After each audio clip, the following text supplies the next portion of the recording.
ፈለሰት ማርያም በስብሐት ውስተ ሰማያት መላእክት ወሊቃነ መላእክት ወረዱ ለተቀብሎታ። ክቡራን የሀገረ ስብከታችን የሥራ ኃላፊዎች፣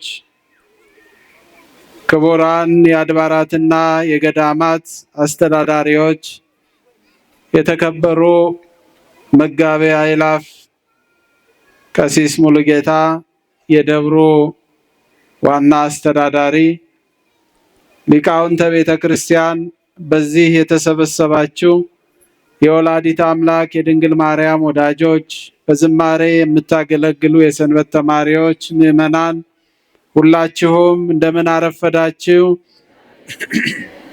እግዚአብሔር አምላካችን ስሙ የተመሰገነ ይሁን።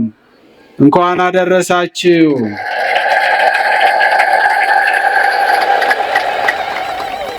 እጅግ የምንወዳት የእመቤታችን የቅድስት ድንግል ማርያም ጾም ወይንም ጾመ ማርያም የምንላት የፍልሰታን ጾም ምዕመናን ከልሂቅ እስከ ደቂቅ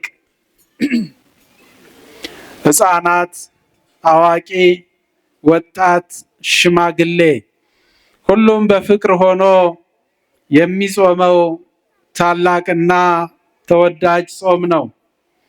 በጾም ውስጥ ጸሎት አለ። በጸሎት ውስጥ ምጽዋት አለ። ጸሎት ብሂል ተናግሮ ምስለ እግዚአብሔር። ጸሎት ማለት ከእግዚአብሔር ጋር መነጋገር ማለት ነው። ስለዚህ በጾምና በጸሎት ቆይተን እመቤታችንን ስናመሰግን፣ ቅዳሴዋን ስንቀድስ፣ ስናስብና ስንዘክር ቆይተን የአሮጌውን ዘመን የመጨረሻውን ጾም ጾመን አዲሱን ዘመን በተስፋ የምንጠብቅበት ወቅት ነው። አባቶቻችን ቡሄ ከዋለ የለም ክረምት፣ ዶሮ ከጮኸ የለም ሌሊት እንደሚሉት ከዚህ በኋላ ስለ ክረምት ሳይሆን ስለ አዲሱ ዓመት፣ ስለ አደይ አበባው፣ ስለ ተስፋው፣ ስለምናየው አሻግረን ተስፋ ስለምናደርገው ነገር፣ ስለምናቅደው እቅድ በተስፋ የምናለምበት ራእያችን የሚሳካበት ዘመን እንዲሆን ስንጸልይ ቆይተናልና ጸሎታችንን፣ ጾማችንን እግዚአብሔር ይቀበለን። እግዚአብሔር ይባርካችሁ።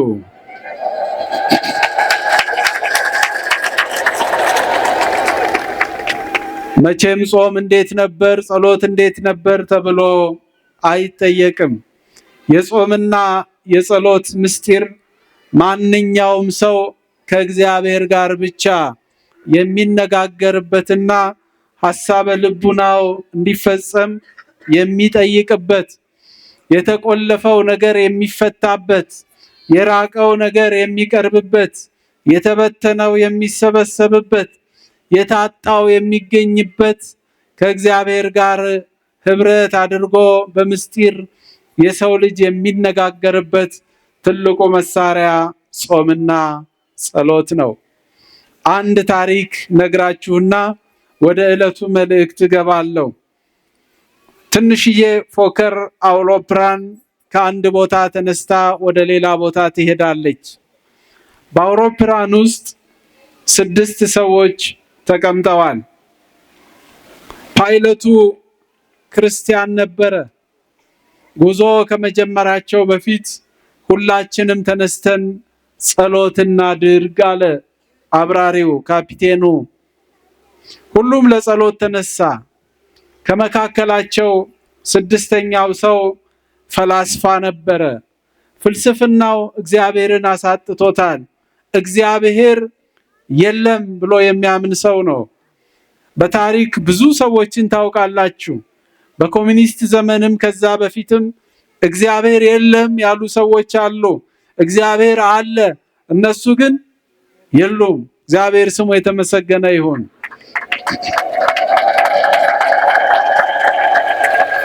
ሀልወተ እግዚአብሔርን የማያምን ወይንም የሚጠራጠር ሰው ስለሆነ እኔ አልጸልይም አለ። ሌላኛው አስተማሪ ነው። ሁለተኛው፣ ሶስተኛው መሐንዲስ ነው። አራተኛውም ነጋዴ ነው። አምስተኛው አረጋዊ አባት ናቸው። ስድስተኛው ሕፃን ልጅ ነው።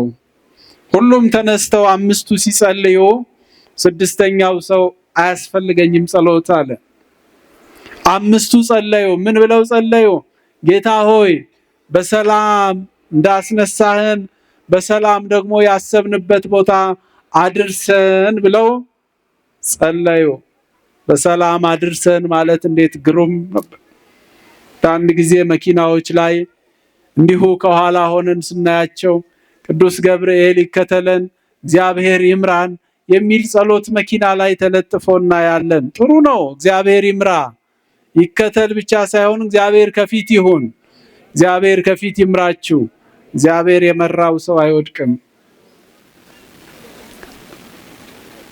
አውሮፕላኑ መብረር ጀመረ። ደመና ውስጥ ከገባ በኋላ ተንገራገጨ። ፓይለቱ አብራሪው ሞከረ፣ አልቻለም። ሁላችሁም የመንሳፈፊያ ትጥቅ ታጠቁና ከአቅም በላይ ስለሆነ መዝለል ይኖርብናል፣ ፓራሹት ታጠቁ አላቸው። ሰዎቹ ስንት ናቸው? ፓራሹቱ ደግሞ 5 ነው። ስለዚህ ፓይለቱ የራሱን ታጠቀ።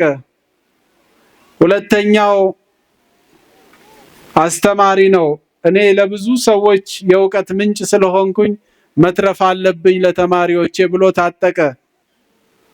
ሶስተኛው እንደዚሁ ነጋዴው እንዲሁ ታጠቀ። አራተኛውም ታጠቀ። ስንት ተረፈ? አንዱን ሁሉም እየታጠቁ ዘለሉ። አንዱን ሕፃኑ ልጅ አነሳ፣ ለአረጋዊው ሰውዬ ሰጣቸው። የለም ልጄ፣ አንተ ብዙ ተስፋ አለህ፣ አንተ ታጠቀውና ዝለል፣ እኔ አረጋዊ ስለሆንኩ እድሜም ስላለቀ እዚሁ እቀራለሁ ሲላቸው፣ አይደለም አባቴ፣ ለኔም ሌላ ፓራሹት አለ አለና ጎትቶ ከውስጥ አወጣና ከጠረጴዛው ስር ከወንበሩ ስር ሰጣቸው። እንዴ 5 አልነበረም ወይ ሲሉት፣ አዎ 5 ነው። ስድስተኛውን ኬት አመጣህ ሲሉት፣ ያ ፈላስፋው ያልጸለየው ሰው እኮ የኔን የትምህርት ቤት ቦርሳ ታጥቆ ነው ወደታች የዘለለው። እግዚአብሔር እንዴት እንደሚያድን አያችሁ። ያልጸለየ ሰው አብላኝ ያለበላ አውጣኝ ያለወጣ ነው የሚባል ነገር አለ። ስለዚህ ስንጸልይ እግዚአብሔር በአንድም በሌላም ምክንያት ይሰውረናል፣ ያድነናልና ጸሎታችንን ልመናችንን እግዚአብሔር ይቀበለን። ፈለሰት ማርያም በስብሐት ውስተ ሰማያት። ዛሬ እመቤታችን ድንግል ማርያም ወደ ሰማይ ልጇ የትንሣኤ በኩር ሆኖ ትንሣኤን ያሳየበት፣ ለእመቤታችን ታላቁን ትንሣኤ የገለጠበት እመቤታችን ድንግል ማርያም መነሳቷን ሞት በጥር በነሐሴ መቃብር እያል የምናውጀው እመቤታችን ከመቃብር በኋላ ያረገችበት እርገቷን በመላው ዓለም ያሉ ኦርቶዶክሳውያን የህንድ ማላንካራ፣ የሩሲያ እንዲሁም የዩክሬን፣ የግሪክና የመቄዶንያ፣ በአውሮፓ፣ በአፍሪካ፣ በኤዥያ ያሉ፣ በኢራን ያሉ ኦርቶዶክሳውያን በሙሉ የእመቤታችን የቅድስት ድንግል ማርያምን እርገቷን ዛሬ ሲያስቡ ይውላሉ። እመቤታችን ድንግል ማርያምን ብቻ አይደለም ጌታ እንዲያርገው ያደረገው፣ ኤልያስ አርጓል። ኤልያስ ሌሎችም ያረጉ አሉ። እመቤታችን እርገቷ የሚነገርበት ዕለት ነው። ቅድም በዝማሬ አረገች በስብሐት እያሉ ሲዘምሩ ነበረ። ይሄ ለመድኃኔ ዓለም ለክርስቶስ የተሰጠ መዝሙር ስለሆነ የጌታን ለጌታ የእመቤታችንን ለእመቤታችን መዘመር ነው እንጂ ዝማሬ ማቀላቀልም ተገቢ አይደለም፣ ክልክል ነው። አረገ በስብሐት እያልን የምንዘምረው ለመድኃኔ ዓለም ለኢየሱስ ክርስቶስ ብቻ ነው። ለእመቤታችን ስለ እርገቷ የተዘመሩ ልዩ ልዩ ዝማሬያት ስላሉ እሱን መዘመርና በሱ ማመስገን ነው የሚገባን። የዝማሬ ምስጋና ባለቤት እግዚአብሔር ስሙ የተመሰገነ ይሁን። እመቤታችን ድንግል ማርያምን እንወዳታለን። ብዙ ከተናገረ በኋላ የቅዳሴ ማርያም ደራሲ ብዙ ካለ በኋላ ኦ ማርያም በእንተ ዝናፈቅረኪ ወናቤኪ እስመ ወለድኪ ለነ መብልዐ ጽድቅ ዘበአማን ወስቴ ሕይወት ዘበአማን። ማርያም ድንግል ሆይ ስለዚህ እንወድሻለን። እውነተኛው የሕይወት መብል እውነተኛውን የሕይወት መጠጥ ወልደሽልናልና በልተን የማንራበው አንድ ጊዜ በልተነው ሕይወት የሆነንን መድኃኒት ወልደሽልናልና። በዓለም ላይ ብዙ መድኃኒቶች ተሰርተዋል። በዓለም ላይ ብዙ መድኃኒቶች የጨጓራ፣ የኩላሊት፣ የደም ግፊት ልዩ ልዩ ኪኒኖችን ወስደናል። ማስታገሻዎችን፣ ቫይታሚኖችን ውጠናል። ነገር ግን እነዚህ ጊዜያዊ መፍትሄዎች ናቸው። ትንሽ ሲቆዩም ይበላሻሉ ወይም ኤክስፓየር ያደርጋሉ።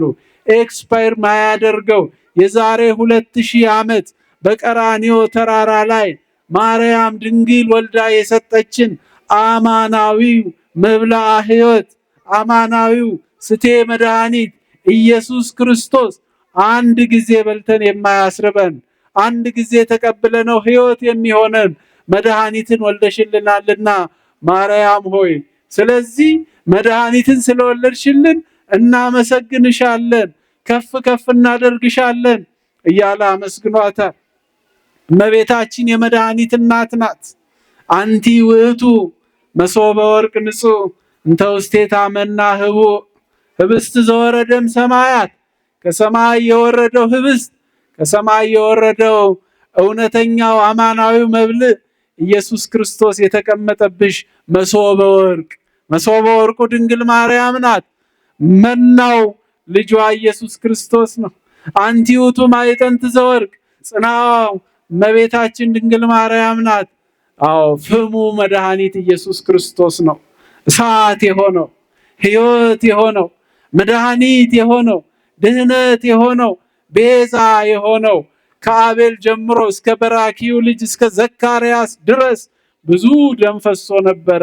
የነዛ ሁሉ ደም ሊያድነን ሳይችል ቀርቶ አማናዊ መስዋዕት ሆኖ ኢየሱስ ክርስቶስ በቀራንዮ ተራራ ላይ የዓለምን ታሪክ የቀየረ ስራ ሰርቶ በደሙ ፈሳሽነት አንጽቶን ቀድሶን ሕይወት የሆነንን ያንን መድኃኒት የወለደችልን ማናት? ማናት? እስቲ ተናገሩ። እመቤታችንን አመስግኗት። እመቤታችን ስሟ የተመሰገነ ይሁን።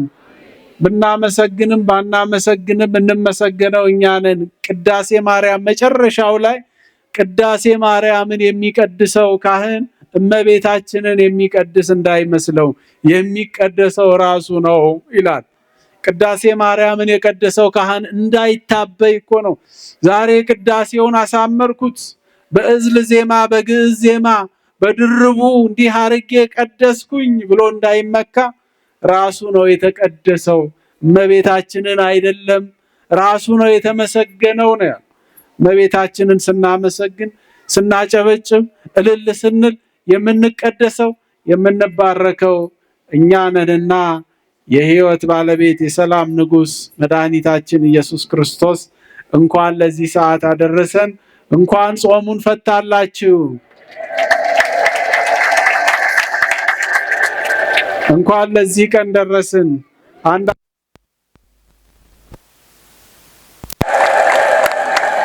በተለምዶ የምትሏት ነገር አለች። ስትገናኙ ምዕመናን እንኳን ጾመ ልጓሙን ፈታላችሁ ይባላል። ጾም ልጓም ነው። እንኳን ጾሙን ፈታላችሁ እንኳን አደረሳችሁ ነው የሚባለው እንጂ ጾም ጸባይተ ሥጋ ይእቲ ነው። የገዢና የተገዢ መለያ ነው። ራሳችንን ለእግዚአብሔር የምናስገዛበት የምንመረከክበት ነው እንጂ ጾም ልጓም አይደለምና እንኳን አደረሳችሁ። እግዚአብሔር ይባርካችሁ።